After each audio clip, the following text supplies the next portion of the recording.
गहनपुर एक छोटा शांत सा पहाड़ी गांव, पर इसकी हर गली, हर पत्थर जैसे कोई पुरानी बात कहना चाहता था। और सबसे ज़्यादा फुसफुसाहट होती थी उस पुराने वीरान स्कूल की। कहते हैं 5 साल पहले वहाँ एक होशियार लेकिन अकेला लड़का पढ़ता था, विवेक। शांत स्वभाव, पढ़ाई में डूबा हुआ। लेकिन एक दिन वो स्कूल गया और फिर कभी नहीं लौट कर आया। किसी ने कहा वो भाग गया, किसी ने कहा वो मर गया, लेकिन सच्चाई किसी को नहीं पता चली। समय बीतता गया, स्कूल को बंद कर दिया गया, लेकिन तब से कुछ लोगों को रात के वक्त अपने मोबाइल पर अजीब से अधूरे मैसेज आने लगे। मैं फंसा हूँ दीवार के पीछे, कृपया मुझे बचाओ। पर ये मैसेज कभी पूरे नहीं होते थे और ना ही कोई जवाब देता था। हाल किसी को नहीं मालूम क्या था, कौन था। सिर्फ मैसेज आते थे। कोई नहीं जानता था ये मैसेज कौन करता था, किस लिए करता था, किसे मदद चाहिए। एक दिन वहाँ एक लड़की आई उस गांव में। उसका नाम था आरोही। आरोही एक 17 साल की तेज तर्रार लड़की थी जो हाल ही में अपने माता पिता को एक कार एक्सीडेंट में खो चुकी थी। उसे उसके दादी के पास गहनपुर भेज दिया गया। गांव उसे अजीब सा लगा, लोग चुप, डर से भरे हुए। लेकिन उससे भी ज़्यादा अजीब तब हुआ जब उसके भी फ़ोन पर एक रात मैसेज आया, मुझे बचा लो, मैं अभी अंदर हूँ। ना नेटवर्क, ना कोई ऐप चालू, कुछ नहीं। आरोही सोच में पड़ गई। जब उसने दादी से पूछा, उन्होंने बस एक ही बात कही, उस स्कूल के अंदर कोई है या शायद कोई नहीं, पर जो भी है वो चैन से नहीं है।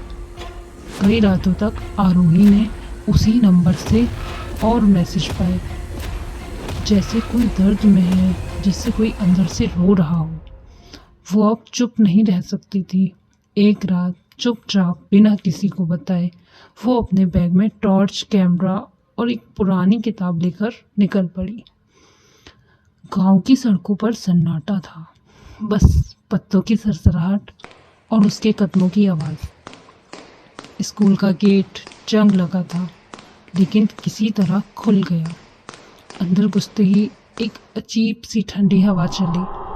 दीवारों पर पुरानी तस्वीरें थीं और उनमें से एक में वो लड़का था, विवेक। फोटो के नीचे लिखा था टॉपर ऑफ द ईयर। आरोही सीढ़ियाँ चढ़ती हुई लाइब्रेरी तक पहुंची। अंदर का माहौल बहुत भयानक था। फटी किताबें, उड़ती धूल और एक अजीब सी गंध। एक कोने में उसे ज़मीन पर पड़ा एक पुराना डायरी नुमा रजिस्टर मिला। उसमें आखिरी पन्ने पर लिखा था, अगर तुम ये पढ़ रहे हो तो जान लो, मैं अभी यहीं हूँ, मैं नहीं मरा, मैं फंसा हुआ हूँ। इस दीवार के पीछे एक रास्ता है, पर वो केवल उस दिल के लिए खुलेगा जो डर से बड़ा होगा। आरोही ने दीवार पर हाथ रखा। एक कंपन हुआ और दीवार धीरे धीरे खुलने लगी। दीवार के पीछे एक तंग सुरंग जैसी जगह थी। टॉर्च की रोशनी में उसे एक आकृति दिखी, कमजोर लेकिन खड़ी। वो विवेक की आत्मा थी। वो रो रहा था।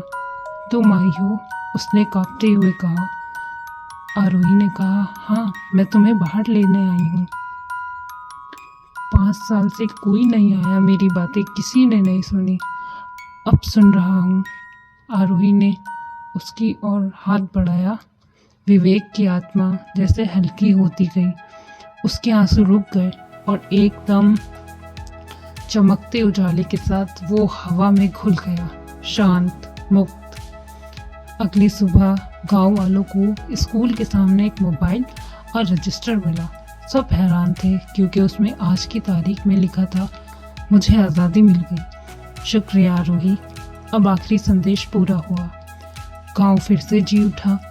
बच्चे स्कूल की दीवारों पर हंसी लिखने लगे, जहां पहले सिर्फ सन्नाटा था।